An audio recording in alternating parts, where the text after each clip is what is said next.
Okay, let's interpret the law. Yung genre na law. Paano yan? Ha? Sino yung pinagbigyan? Okay, this is the secret. Okay, this is the secret. Lagi yung iisipin na si God, okay, binigay yung law, hindi para pahirapan sila, but for their welfare. Okay? For their welfare. Pero, yung law, specifically yung mga tinatawag na ceremonial law,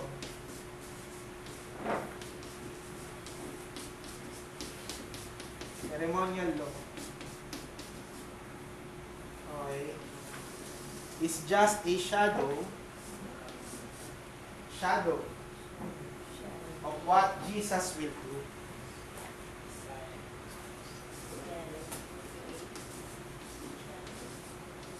Ano ibig sabihin? Shadow or just an illustration kung ano yung kabuuan ng gagawin ni Christ. Halimbawa, the worship requirements, ano ba dapat? Dapat unblemished sila. Diba? Yung maghahandog. Dapat yung mga ihahandog nila, walang batik, walang spot, walang wrinkle, walang any spot na makikita doon sa kanilang handog. Diba? Yun yung gustong ipakita ng law na hindi pa nila naiintindihan dahil nga sa tinatawag na progressive revelation. Noon, ang akala nila, what they think, binigay ito ni Yahweh sa kanila para maging rules lang. Para maging rules. Yes, it is rules for them. Pero hindi nila nalaman na binibigay yan ni Yahweh sa kanila. Pinakikita yan para ipakita na yung darating na Messiah, kaya niya tuparin. Okay? At pag natupad niya yan, yung righteousness na yun yung ilalagay sa atin. Alam niyo ba yun? Na yung nangyaring salvation ay hindi lang tayo dadalhin sa kaligtasan papuntang langit. But, the righteousness of Christ, yun yung ipapasak sa mga buhay natin lahat. Magkakaroon tayo ng exchange or expiation na mangyayari. Our sin will be credited kay Christ, yun yung kanyang babayaran. Okay? Yung kanya namang righteousness na ginawa niya, nung siya'y nabubuhay, tinupad niya yung buong law para makredit sa atin. Kasi, kung natatandaan ninyo yung rich young ruler, ano tanong niya? How can I enter the kingdom of heaven? Sinabi ba ni Christ, accept me as your Lord and Savior? Ano sinabi sa kanya? Ibenta mo lang ang Bukod doon sa benta. The commandments, the law. Ang tanong, nakakapagligtas ang law? Wait, bakit sinabi ni Jesus?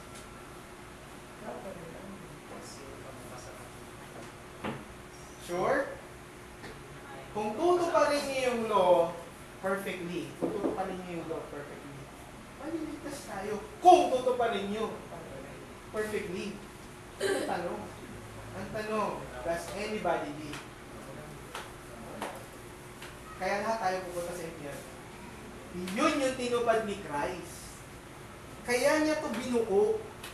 Kaya niya yung tinupad. Kaya nga nung sabi sa kanya ni John, I'm not worthy na tagatanggal man lang ng tongs mo, yung sandals mo.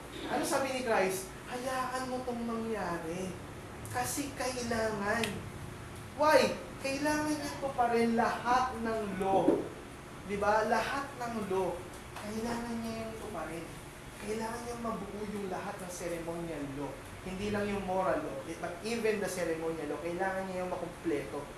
Kaya mula sa pagkasilang, sa lineage niya, perfect yung lineage ni Jesus eh. Yung takalaan ng lahi niya, galing siya kay David, si David galing kay Abraham, galing kay Adam. Na-trace yun. Both ni Matthew sa kanilo. Trace yun. Perfect siya doon. Okay? Qualified siya. dun sa lineage. Qualified rin siya kasi on the 8th day, na-circumcise siya. Na-record sa gospel? Yes. Hinayaan ng Panginoon na ma-record lahat ng event na magka-qualify kay Jesus para mabuo niya itong law. Kaya anong purpose ng law? One purpose of the law is para ipakita na hindi natin kayang gawin lahat. At wala makakapag. Yun yung after the progressive revelation na ha. After the progressive revelation, ngayon naintindihan natin hindi, walang makakatupad nito. Pero yan yung tinupad ni God. Therefore, sinulat ang law para maging shadow ng lahat ng gagawin. Di ba? Ano pong ginagawa sa sa paghahain? Alam niyo ba na dalawa yung hinahandog? Hindi lang isa. Alam niyo yung word na scapegoat?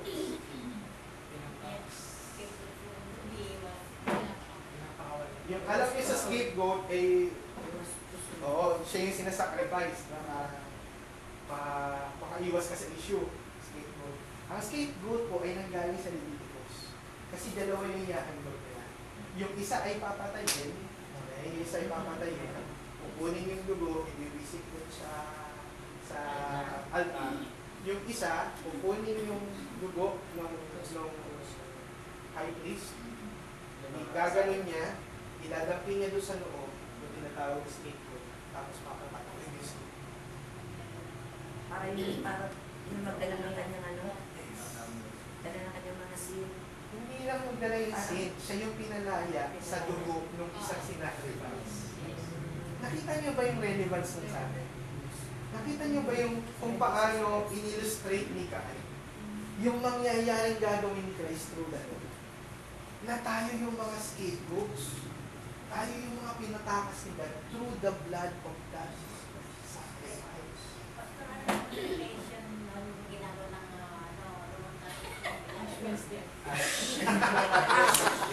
Hindi ko alam, Adeline. Hindi ko alam, Adeline. Ayun yung sinulog na palaspas. Hindi ko alam, Adeline. Isang taon. Yung scapegoat yun ang ginagawa. So, kung makikita niyo, Siguro yun na rin yung pastor, yung nagjaban niya. Parang ano ka na sa kasalanan.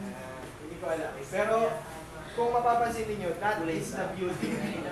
Okay? That is the beauty of the law.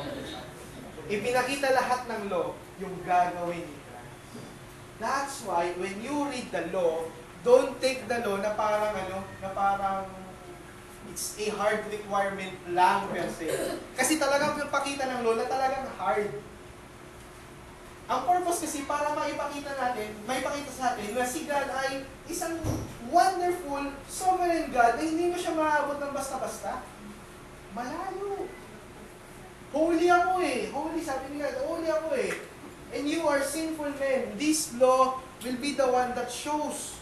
Ito yung magpapakita how holy si God at how sinful we are.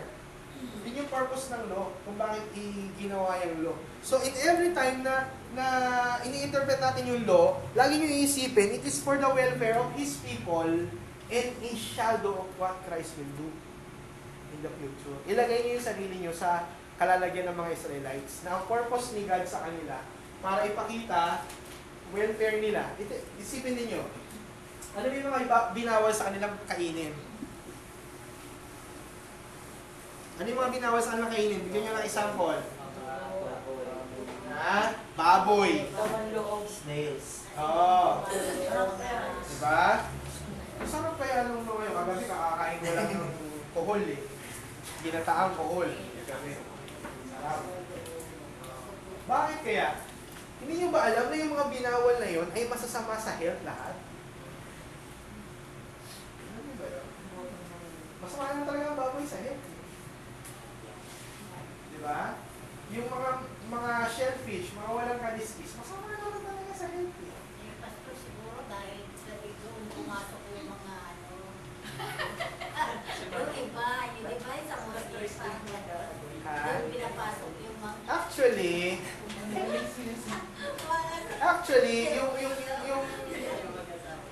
yung mga food na yan na binabawal sa Old Testament are bad to our health talaga. Sa totoo lang. Pastor, bakit? Minsan nagtanong din, bakit kailangan ipagbawal yan? Andyan na yan eh. Sabi, di ba, ano rin ng Lord yan? Education. Oo, pero ano na natin yun eh. Kumbaga, kakulangan na natin yun eh. Ito binigay ni God eh. Binigay ko to sa inyo, ito yung gawin nyo. Ngayon, kung ayaw nyo, sumusuway na tayo yun eh. Kumbaga, pagsuway na natin yun eh. It is nature na natin. Na talagang ganun. Pangalawa, ang Israelites, they are well provided. Agree? They are well provided. Tinapay, mana. Di ba? Meat, pugo. They are well provided. Pero, sinunod ba nila? Hindi. Why? They always seeking kung ano yung kinakain nila sa Egypt. Di ba? Sinisipan nga nila si Moses eh. Ginugutom sila eh. Di ba? Ginugutom sila. Kung sana nandun kami sa Egypt, di kami ganito. Hinayaan mo kami mamatay dito. Di ba? Eh, kayo ba naman araw-araw kainin nyo shawarma ang pugo? Di ba? Tinapay lang yun sa kapugo eh. Oh. Eh, hindi naman... Di ba? Tinapay lang sa kapugo. Shawarma ang pugo lang yun. Araw-araw kayo shawarma ang pugo. Hindi mag-amoy pugo yung lahat ng nilalabas sa katawan. Di ba? Araw-araw. Katigasan na eh. Pero good yun sa kanila. Actually. Di ba? Good yun. Pero ayaw natin. Mas gusto natin. Sarap eh. Sabi ng bugo, pastor, paano yun? Samahin. Eh, hindi naman pinapakain yung ano eh, yung meat ang gusto ni God na kainin nila eh. Di ba? Kaya nga ano eh, sa totoo lang, it is for their welfare. Yun ang purpose ng law. Yun ang purpose ng law para makapabuti yung welfare nila. Ngayon, ang tanong dyan, pastor, which is which?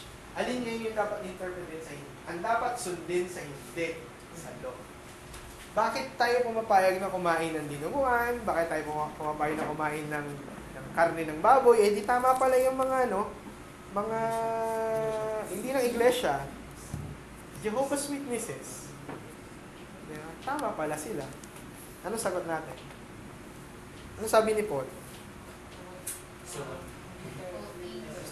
Ang akala nila, itong welfare na to, hindi lang physical. Ba't nagkakasala kapag kumakain ka ng ceremonially unclean food? Ang purpose nun kasi care si God sa welfare nila physically. Pero hindi naman ibig sabihin nagdudulot yun ng kasalanan sa kanila. Nilinaw yun ni Paul. Okay? Nilinaw yun ni Paul. So, sa law, dapat, first nating dapat ma-determine. Okay? Distinguish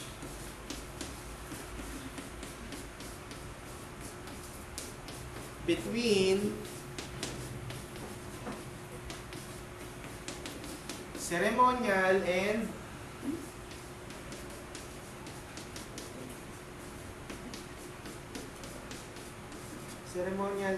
moral laws.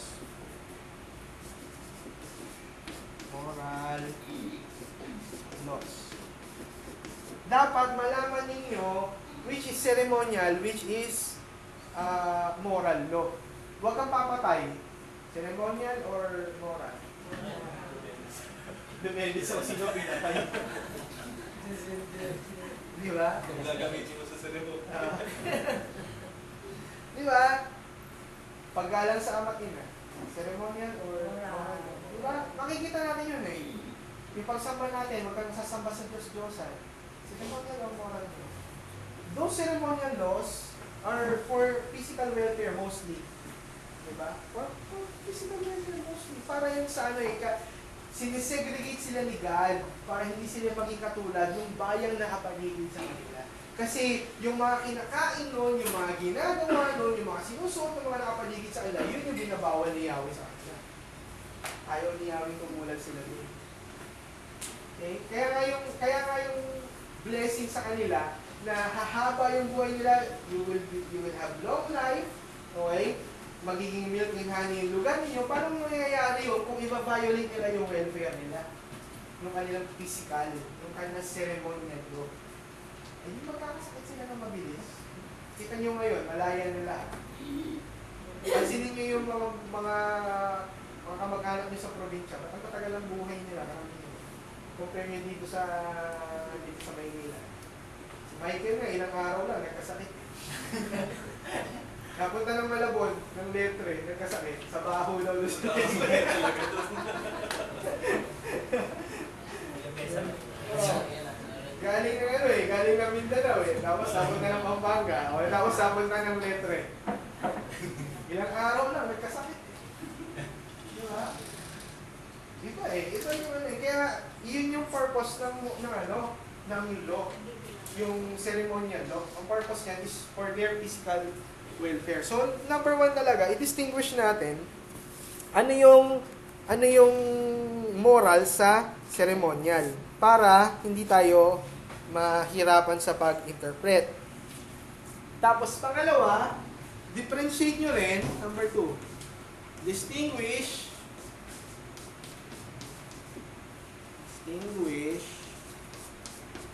Israel's law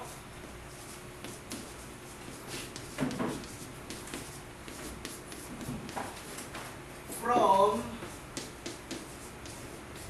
general law. Meaning pangkalahatan.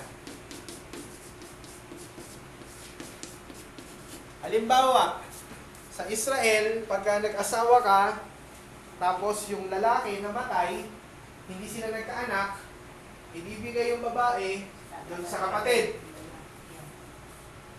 Pwede ba yan? Sa atin yun ngayon. Tawa kayo. Pwede sa atin yun. Sa kanila yun. Law nila yun.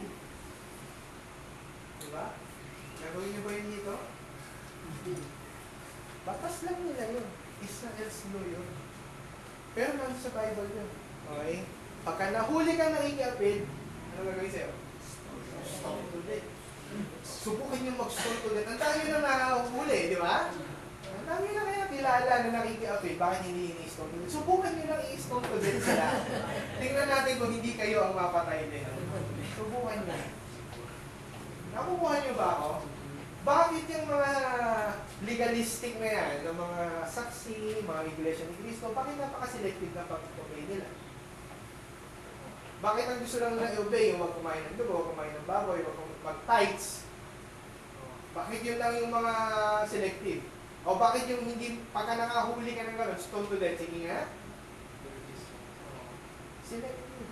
Bakit? Hindi kasi hindi pwede. Law nila yun eh. That is specific for Israel's law. Okay? Hindi nyo pwedeng tularan yun. Batas nila yun. Ang bawat bansa kasi govern tayo ng batas ng bansa natin, di ba? Hindi pwedeng patpad dito yun eh. Pero, mali bang makiapid? Yes. Moral law yun. Pero yung ceremonial, saka yung legalistic law doon, is pagpatay sa kanila. Dadalhin nga yun sa ano eh, di ba? Dadalhin yun sa gate. Ganun yung gagawin doon eh. Dadalhin sa gate ng city, tapos yung ulit. Diba? Pwede ba yun? Hindi nyo magagawa yun. So, pangatlo, determine the purpose of the law. Determine the purpose.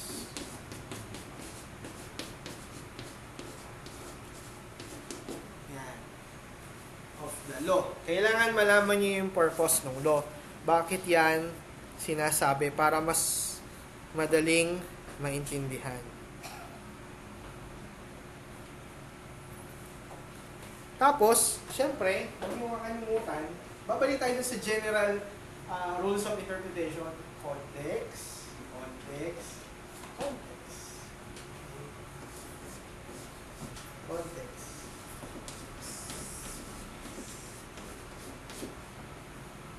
Lagi niyo pala siya bakit. Ayan, so nakakadalawa na. Nakailan na tayo? Epistles, narrative, law. Oras na.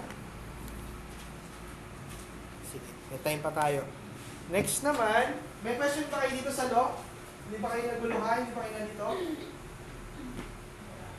Alam niyo na yung sasagot niyo pag kakalabanin kayo ng ano, ng mga nagsasabi na dapat sundin yung Old Testament law? Di ba sinabi naman po ni Jesus Christ sa yung pagpo niya? Yes. Parang ganun po yung nangyari. Yes. So, kahit hindi na din natin to pa rin. Yung law, Oo. hindi mo naman talaga kaya eh. Yun nga po, hindi yung isang ano to na kahit hindi mo na to pa rin. Actually, yun yung purpose ni Jesus, kaya yung sinabi yun. Kasi hindi naman talaga, at wala talaga makakatupad perfectly. Kaya nga yung binigay ko. Kaya nga sabi ko sa inyo, yun yung beauty ng expiation o propitiation na ginawa. Okay? Meron kasing words na gamit propitiation, iba expiation. Pero ang concept lang nun, ito si Jesus, ito ikaw, you. Okay? Nagkaroon kayo ng exchange. Yes, very good. Yung imputation. Yung sin natin, yung sin, Punta kay Jesus. napunta sa kanya, yun yung binayaran niya sa cross. Pero yung righteousness niya, yun yung imputed. Ano ibig sabihin ng imputed? Put it in. Fill in. Infuse, hindi infuse. Imputed, ibig sabihin isinaksak sa ating pilit yun. Wala kang magagawa. Sa'yo yan. Kumbaga parang in-implant sa katawan mo, nilagay mo. Yung righteousness niya, kaya niya kailangan tuparin yung law. Kaya yung gospel, importanteng nabuhay si Jesus. Hindi lang siya namatay sa cross.